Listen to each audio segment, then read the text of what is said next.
Bonjour à tous, je m'appelle Kevin Grabet. Au lycée, j'ai deux casquettes. La première est celle de prof de cuisine. La deuxième est celle de responsable de la communication.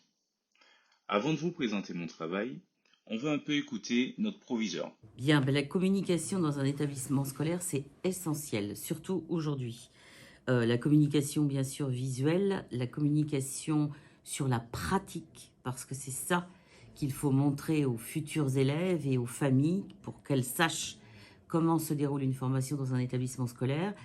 Mais c'est aussi important d'avoir une équipe dédiée, dans la mesure où c'est l'équipe qui va piloter l'ensemble des éléments de communication qui pourront passer sur à la fois les réseaux, sur le fil d'information des établissements.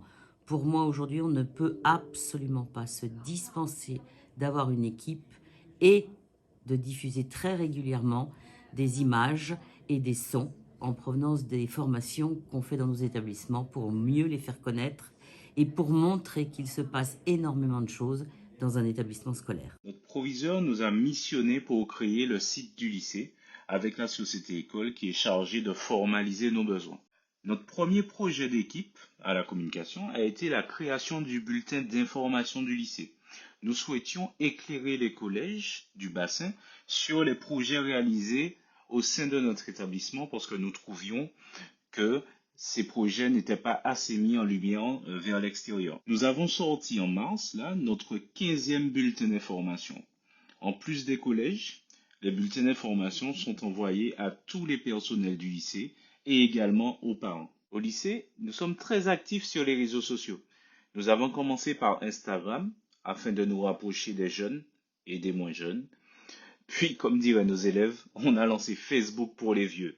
C'est pas gentil, mais c'est comme ça. Voici un exemple de nos échanges avec la société école. À ce stade, le retour est analysé en réunion par l'équipe communication avant de soumettre à nos proviseurs. Il peut y avoir des retouches encore, et dans ce cas, on fait le lien entre le souhait du lycée et la société école. Nous pouvons brandir fièrement nos outils lors des manifestations extérieures, ce qui nous permet de gagner en visibilité. Nous étendons la communication en fonction des opportunités, en fonction des demandes de collègues motivés. Le collègue moteur devient référent et compose son équipe en fonction des besoins. La remise des diplômes 2022 fut une totale réussite, donc ça a été chapeauté par un collègue de la section bois et une collègue de la section commerce. Notre bureau est basé au CDI parce qu'on a souhaité être proche de tout, c'est-à-dire proche des élèves, parce que les élèves sont très importants dans notre communication. Donc ils peuvent venir dans le bureau pour travailler leur story ou travailler des éléments de communication sur Canva, des choses comme ça. Je pourrais encore passer des minutes à vous parler de la communication, mais voilà, je vais plutôt vous montrer d'autres photos de ce qu'on a réalisé. Et si vous avez des questions, si vous souhaitez échanger, voilà, on peut le faire durant cette formation. Merci beaucoup.